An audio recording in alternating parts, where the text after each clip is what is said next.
ನಮಸ್ಕಾರ ಪ್ರೀತಿಯ ವೀಕ್ಷಕರೆಲ್ಲರಿಗೂ ಸಂಕಲ್ಪ ಸುದ್ದಿ ಕಾರ್ಯಕ್ರಮಕ್ಕೆ ಆತ್ಮೀಯ ಸ್ವಾಗತ ಹೇಳ್ತಾ ಇರೋದು ನನ್ನ ನೌಷಾ. ಏನೋ ಕಾರ್ಯಕ್ರಮದಲ್ಲಿ ನಮ್ಮ ಜೊತೆಲಿದ್ದಾರೆ ಸ್ಪಿರಿಚುವಲ್ ಗುರು ಡಾಕ್ಟರ್ ವಿಷ್ಣುದತ್ತ ಗುರುಜಿಯವರು. ಗುರುಗಳನ್ನ ಕಾರ್ಯಕ್ರಮಕ್ಕೆ ಸ್ವಾಗತಿಸೋಣ. ನಮಸ್ತೆ ಗುರುಗಳೇ, ಕಾರ್ಯಕ್ರಮಕ್ಕೆ ಭಕ್ತಿಯ ಸ್ವಾಗತ. ಗುರುಗಳೇ, ಈ ಪ್ರಶ್ನೆ ಹೆಂಗೆ ಕೇಳೋದು ಅಂತಂದರೆ, ಈ ಮನುಷ್ಯ ಅನ್ನೋವಂಥವ್ರು ಯಾವ ರೀತಿ ಇರಬೇಕು, ಜೀವನದಲ್ಲಿ ನಾನು ಉದ್ಧಾರ ಆಗಬೇಕು, ಏಳಿಗೆಯನ್ನು ಕಾಣಬೇಕು ಅಂತಂದರೆ ನಾನು ಯಾವ ರೀತಿ ಇರಬೇಕಾಗತ್ತೆ? ಬಿಕಾಸ್ ಒಬ್ಬೊಬ್ಬರಿಗೆ ಒಂದೊಂದು ರೀತಿಯಾಗಿರುವಂಥ ಮೈಂಡ್ಸೆಟ್ಟು ಎಲ್ಲ ಥರನೂ ಇರುತ್ತೆ. ಮೋಸ ವಂಚನೆ ಮಾಡುವಂಥದ್ದು, ಇನ್ನೊಂದು ಕಡೆ ಅವರು ತುಂಬ ನಿಯತ್ತಾಗಿರ್ತಾರೆ ಅಂತ ಹೇಳ್ಬೋದು.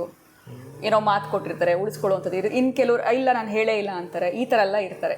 ಸೊ ಮನುಷ್ಯ ಅನ್ನೋಂಥವ್ರು ಯಾವ ರೀತಿ ಇದ್ದರೆ ಜೀವನದಲ್ಲಿ ಅವರು ಉದ್ಧಾರ ಆಗೋದಕ್ಕೆ ಅಥವಾ ಏಳಿಗೆ ಕಾಣೋದಕ್ಕೆ ಸಹಾಯ ಆಗುತ್ತೆ, ಇದ್ರ ಬಗ್ಗೆ ತಿಳಿಸ್ಕೊಡಿ. ಓಂ ವಿಶ್ವಸ್ಮೈ ನಮಃ. ಪ್ರೀತಿಯ ಬಂಧುಗಳೇ, ಇದೆಲ್ಲ 1-2-3 ನಿಮಿಷದಲ್ಲಿ ಮುಗಿಸೋದಲ್ಲ. ನೀವು 3 ತಿಂಗಳು ನಾನು ಮಾತಾಡಬೇಕಿದ್ದನ್ನು 3 ತಿಂಗಳು ನಾನು ಮಾತಾಡ್ತೀನಿ ಈ ಸಬ್ಜೆಕ್ಟು. ನನಗೆ ಖುಷಿ ಇದು. ಹೇಗಿರಬೇಕು ಅನ್ನೋದನ್ನು, ಮಕ್ಕಳು ಹೇಗಿರಬೇಕು, ತಂದೆ ಹೇಗಿರಬೇಕು, ತಾಯಿ ಹೇಗಿರಬೇಕು, ಅಣ್ಣ ಅಕ್ಕ ತಂಗಿ ಹೇಗಿರಬೇಕು, ಇದೆಲ್ಲ ನಾನು ಅದು ಪ್ರೀತಿ ಬಾಂಧವಾತ್ಸದಲ್ಲೇ ಹೇಳ್ಕೊಡ್ತಕ್ಕಂಥ ಸಬ್ಜೆಕ್ಟ್ ಇದು. ಅತ್ಯಂತ ಅದ್ಭುತ. ಅವರು ಅದರಲ್ಲೇ ಮಾಡಿಫೈ ಮಾಡಿಕೊಂಡು ಹೇಗೆ ಬೇಕೋ ಹಾಗೆ ಬದುಕಬೋದು. ಎಷ್ಟು ಅವ್ರು ಅಂದ್ಕೊಂಡಿರ್ತಾರೋ ಆ ಲೆವೆಲ್ ಮುಟ್ಬೋದು. ಅವರು ಸಾಮರಸ್ಯದಿಂದ ಮುಟ್ಬೋದು. 10 ವರ್ಷ ಆಗಿದೆ ಮಾತು ಬಿಟ್ಟು, ಅಲ್ಲೂ ಕೂಡ ಡಿಸೈನ್ ಮಾಡಿ ನಾನು ಎಷ್ಟೋ ಮಾಡಿದ್ದೇನೆ. ಆಗ ಹೇಗೆ ಅಂತಂದರೆ, ಇವ್ರಿಗೂ ಹೀಗೋ ಅವ್ರಿಗೂ ಹೀಗೋ ಹೇಗೆ ಪಾಠ ಕಲಿಸಿರ್ತೀನಿ ಅವ್ರಿಗೆ ಅಂತಂದರೆ ಸಾಧ್ಯವೇ ಇಲ್ಲ. ಅವರು ಬದಲಾಗಕ್ಕೆ ಸಾಧ್ಯ ಇಲ್ಲ. ನನ್ನ ಹತ್ರ ಹೇಳಿರ್ತಾರೆ, ಕರ್ಕೊಂಡು ಬನ್ನಿ ಅಂತ ಹೇಳ್ತೀನಿ. ಅದನ್ನು ಬಿಡಲ್ಲ. ಮತ್ತೆ ಅವನ್ನ ಡಿಸೈನ್ ಮಾಡಿ ಕಳಿಸೋ ತನಕ 24 ತಾಸು ಹುಡುಕ ಆಗಿರ್ತಾನೆ. ಅವನು ಹೆಂಗೆ ಬದಲಾಯಿಸೋದು? 10 ವರ್ಷಗಳಿಂದ ಇದ್ದಾನಲ್ಲ, ಹೆಂಗೆ ಬದಲಾಯಿಸ್ತಾರೋ ಅವನ್ನ ಗೊತ್ತಿಲ್ಲ. ಒಟ್ಟಾರೆ ಅವನನ್ನು ಮುಟ್ಟು ಮುಖಾಂತರ ಡಿಸೈನ್ ಮಾಡಿ ಕಳಿಸ್ತೀನಿ. ಆದರೆ ನೀವು ಹೇಳಿದಾಗೆ ಬದುಕೋದು ಅಂತಂದರೆ ಒಂದು ಸ್ವಲ್ಪ ಉದಾಹರಣೆ ಕೊಡೋಣ, ಅವು ಸ್ವಲ್ಪ ಅರ್ಥ ಆಗುತ್ತೆ ಹೇಗಿರಬೇಕು ಅಂತ. ಈ ಅಕ್ಕಿ ಇದೆಯಲ್ಲ, ರೈಸ್, ಈ ಹೆಸರು ಬೇಳೆ ಜೊತೆ ಸೇರಿದ್ರೆ ಅದು ಪೊಂಗಲ್ ಆಗುತ್ತೆ. ಹೌದು. ಈ ಉದ್ದಿನ ಬೇಳೆ ಜೊತೆ ಅಕ್ಕಿ ಸೇರಿದ್ರೆ ಅದು ದೋಸೆಗೆ ಆಗುತ್ತೆ. ಇನ್ನು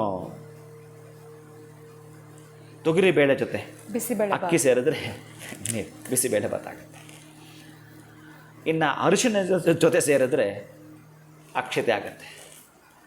ಇನ್ನು ಎಳ್ಳು ಜೊತೆ ಸೇರಿದ್ರೆ ಅದೊಂದು ಪಿಂಡ ಆಗುತ್ತೆ. ನೋಡು ಎಷ್ಟು ಪಾತ್ರ ನಿಭಾಯಿಸ್ತಾ ಇದೆ ಅದು. ಹಾಗೆ ನೀವು ಯಾರ ಜೊತೆ ಇದ್ದೀರಿ, ಎಲ್ಲಿ ಇದ್ದೀರಿ, ಹೇಗಿದ್ದೀರಿ, ನೀವು ಯಾರ ಜೊತೆ ಇದ್ದೀರಿ, ಅದು ಇದ್ದರೆ ಮನುಷ್ಯ ಬದಲಾಗ್ತಾನೆ. ಅವ್ರದ್ದು ತಪ್ಪು ಇವ್ರದ್ದು ತಪ್ಪು ಅನ್ನೋದಕ್ಕಿಂತ ನಮ್ಮದೇ ತಪ್ಪು ಅಷ್ಟೇ. ಏನೇ ಆಗಿದ್ದರೂ, ಈಗ ಯಾರಿಗೋ ಒಬ್ಬರಿಗೆ ಗುರುಗಳೇ ನೀವು ಈ ರೀತಿ ಮಾತಾಡಿದ್ದು ನನಗೆ ನೋವು ಉಂಟಾಯಿತು ಅಂದರೆ ವಿಡಿಯೋ ಮಾಡಿ ನನ್ನದೇ ತಪ್ಪಾಯಿತು, ನಾನು ಅವ್ರನ್ನ ಮಾತಾಡಲೇಬಾರ್ದು, ನನ್ನದೇ ತಪ್ಪು ಹಾಗೆ ತೊಗೊಳ್ತೀನಿ ನಾನು, ಬಿಡು ಅತ್ಲಾಗೆ. ಅವ್ರನ್ನ ನಾನು ಯಾವತ್ತೂ ಕೂಡ ನಿಂದಿಸೋಕ್ಕೆ ಹೋಗಲ್ಲ, ವಂದಿಸ್ತೀನಿ ಅಷ್ಟೇ. ಅದೊಂದೇ ನನಗೆ ಗೊತ್ತಿದೆ. ಪಾರದರ್ಶಕತೆಯನ್ನು ಮೆರೆದು ನೀನು ಮುಂದೆ ಹೊರಟು. ನೀನು ಏನಾಗಬೇಕು ಅಂತಂದರೆ ಕಬ್ಬಿನ ಒಳಗಿನ ರಸವಾಗಬೇಕು. ನೀನು ಏನಾಗಬೇಕು ಅಂತಂದರೆ ಮಲ್ಲಿಗೆ ಒಳಗಿನ ಪರಿಮಳವಾಗಬೇಕು. ನೀನು ಏನಾಗಬೇಕು ಅಂತಂದರೆ ಆ ಬಟ್ಟೆ ವಸ್ತ್ರದ ಪೂರ್ಣವಾಗಿ ರೇಷ್ಮೆಯ ಜರಿ ಆಗಿರಬೇಕು ನೀನು. ಹೀಗೆ ಒಂದೊಂದು ಹಂತದಲ್ಲೂ ಒಂದೊಂದು ಆಯಾ ನಿನಗೂ ಒಂದು ಕೆಲವು ದಿನಗಳು ಬರ್ತವೆ. ಯಾರೋ ಪಾಪ್ಯುಲಾರಿಟಿ ಆಗಿಬಿಟ್ರು, ಇನ್ನೂ ಇದಾವಲ್ಲ ದಿನಗಳು, ಇನ್ನೂ ಇದಾವಲ್ಲ ವರ್ಷಗಳು, ಆವಾಗ ನೀನು ಆಗ್ತೀಯ. ಇವತ್ತಿನ ಡಿಸೈನ್ ಮಾಡ್ಕೊಂಡು ಹೋದರೆ. ಆದರೆ ಹಪಾಹಪಿನೋ ಅಥವಾ ತುಂಬ ಬೇಗ ಬೇಗ ಧಾವಂತ ಸ್ಥಿತಿಯೋ ಬೇಡ. ಇನ್ನೊಬ್ಬರನ್ನ ಹೋಲಿಕೆ ಮಾಡ್ಕೊಳ್ಳೋದೋ, ಈಗ ನಾವು ನಮ್ಮ ರಾಕಿ ಸೌಂಡ್ ಮಾಡ್ತಾ ಹಾಗೆ ಸೌಂಡ್ ಮಾಡೋದನ್ನು ನಿಲ್ಲಿಸಬೇಕು. ನಮ್ಮ ವೃತ್ತಿನಲ್ಲಿ ಪ್ರವೃತ್ತಿನಲ್ಲಿ ಆವಾಗ ಭಗವಂತ ಈ ನೋಟ್ ಮಾತಾಡೋದಿಲ್ಲ. ನೀವು ನೋಡಿ, ಚಿಲ್ಲರೆ ಸೌಂಡ್ ಮಾಡುತ್ತೆ. ಹೌದು, ನೋಟ್ ಮಾಡಲ್ಲ. ಹಾಗೆ ನೀನು ಎಲ್ಲ ಕೆಲಸ, ಅದಕ್ಕೆ ನಮಗೆ ಪ್ರತಿಯೊಂದನ್ನು ಕೂಡ ನಾವು ಕಲಿಬೋದಂತೆ. ಆ ಡಿಸೈನ್ನ ಮಾಡ್ಕೊಂಡು ನೀವು ಹೊರಟ್ರೆ ಸತ್ಸಂಗಶ್ಚ ವಿವೇಕಶ್ಚ ನಿರ್ಮಲಂ ನಯನದ್ವಯಂ. ನೀನು ಯಾರ ಜೊತೆ ಸತ್ಸಂಗವನ್ನು ಮಾಡ್ತೀಯೋ, ವಿವೇಚನೆಯಿಂದ ಇರ್ತೀಯೋ, ನೀನು ಹಾಗೆ ಇರಲಿಕ್ಕೆ ಸಾಧ್ಯ ಇದೆ. ಅದು ಬಿಟ್ಟು ಅನ್ಯಥಾ ಇನ್ನೊಬ್ಬರ ಮೇಲೆ ನಾವು ಏನೋ ಮಾತಾಡೋದು ಕರೆಕ್ಟ್ ಅಲ್ಲ.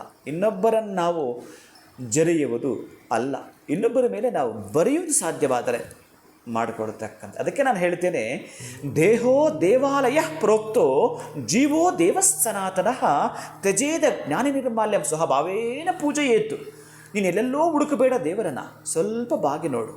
ಎಲ್ಲೆಲ್ಲೋ ಹುಡುಕ್ತೀಯ ನೀನು, ಮಂದಿರಗಳಲ್ಲೋ ಮಂದಾಸನಗಳಲ್ಲೋ ಮಸೀದಿಗಳಲ್ಲೋ ಹುಡುಕಬೇಡ. ಸ್ವಲ್ಪ ಬಾಗಿ ಬಾ.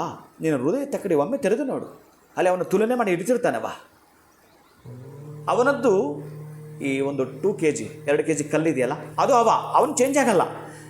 ಈ ಇಟ್ಕೊಂಡಿದ್ರೆ ತಕ್ಕಡಿ ನಮಗೆ ಸಕ್ಕರೆ ಬೇಕು 2 kg ಅಂತಂದರೆ ಹಾಕ್ತಾನೆ, ಇನ್ನೊಂದ್ಸಲ ಹಾಕ್ತಾನೆ. ನೋಡಿ ಈ ಕಲ್ಲಿಗಿಂತಲೂ ಸ್ವಲ್ಪ ಪಾಪ ಅವನು ಅಂಗಡಿಯವ ಒಂದಷ್ಟು ಜಾಸ್ತಿನೇ ಹಾಕ್ತಾನೆ, ಕೆಳಗೆ ಬರಬೇಕಲ್ಲ, ಅದು ತೂಕ ಬರಬೇಕಲ್ಲ.